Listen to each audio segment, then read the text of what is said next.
Charlie Kirk é um cara que trazia vigor, frescor, juventude e energia a um movimento que tem em seu líder, obviamente, sinais óbvios de decadência física, devido à idade, né?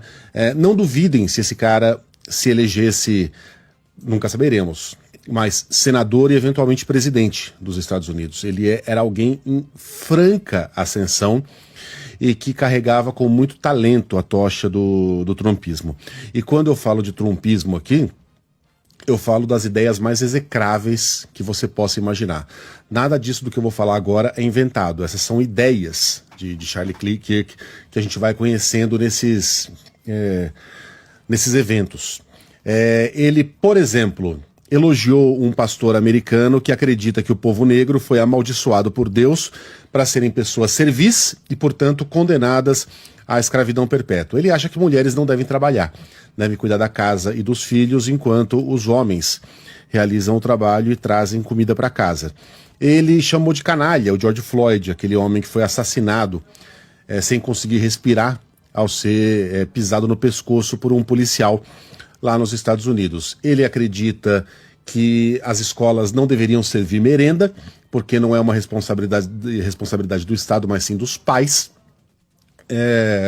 alimentar os seus filhos. Ou seja, criando mais um encargo para famílias que mal têm dinheiro para tocar a vida. Ele acredita que as mortes de crianças, ou acreditava, né?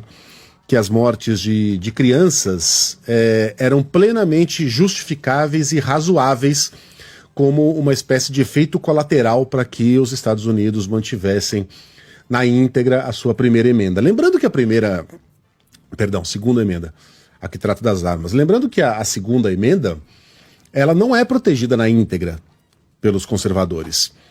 Tem uma parte importante dela que é ignorada quando a gente trata da questão do armamento nos Estados Unidos. O que diz a segunda emenda? Que todo americano terá o direito de carregar armas, bear arms, no contexto de uma milícia organizada. Milícia no sentido de grupos, pequenos grupos, para proteger as suas comunidades. Essa parte da milícia é retirada do argumento quando a gente tem essas discussões absolutamente intransigentes sobre o fato de pessoas, de indivíduos possuírem armamentos que só deveriam estar na mão de soldados, né, nos Estados Unidos. Mas enfim, essa é uma outra conversa.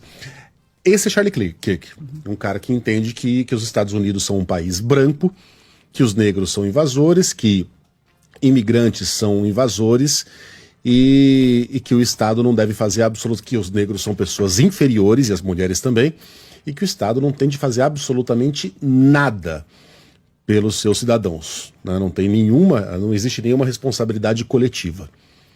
Um ser deplorável, mas ainda assim alguém que se limitava ao campo das ideias. Charlie Kirk não abriu fogo contra ninguém, né? Ele utilizava a liberdade que deve haver para propagar ideias execráveis, mas ele jamais ultrapassou os limites da liberdade de expressão. Ele, por exemplo, não incitava diretamente a violência. Ele era inteligente o suficiente para não ultrapassar essa linha, tá? É um comportamento eticamente bastante questionável, mas é isso. Limita-se à atuação ética e teórica. Ele era um teórico das ideias trumpistas. E foi assassinado de uma maneira extremamente violenta no que parece ser um crime político. Fica difícil, né? Falar em tolerância quando a resposta que se dá a um candidato intolerante como Donald Trump é a tentativa de assassinato com um tiro de fuzil, e a resposta que se dá a um ativista intolerante é um tiro de fuzil que atinge em cheio o pescoço da pessoa em questão, né? É execrável e é um crime que terá o condão de mudar muita coisa nos Estados Unidos, que vai servir como uma espécie de autorização para Donald Trump para tomar as medidas mais radicais possíveis. Não pense que isso vai acabar com a morte de Charlie Kirk. Esse cara vai virar um mártir da extrema-direita e muita coisa deve acontecer nos próximos dias.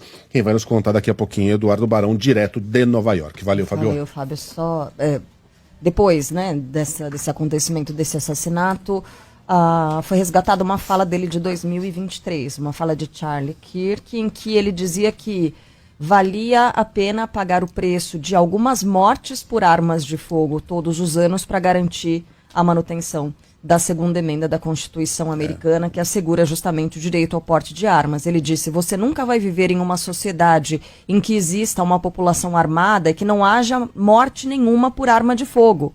Acho que vale a pena pagar o preço de, infelizmente, algumas mortes por armas de fogo todos os anos para que possamos ter a segunda emenda protegendo os nossos direitos dados por Deus. É esse tipo de fala de Charlie Kirk que o transformava num tremendo de enfim, um canalha. É um canalha. Não é porque morreu que passa a ser uma boa pessoa.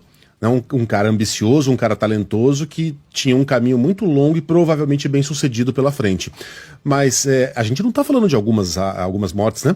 A gente está falando de dezenas de milhares de crianças e adolescentes mortos. Mortes que poderiam ser evitadas. A principal causa de mortes de jovens e crianças nos Estados Unidos são as armas de fogo.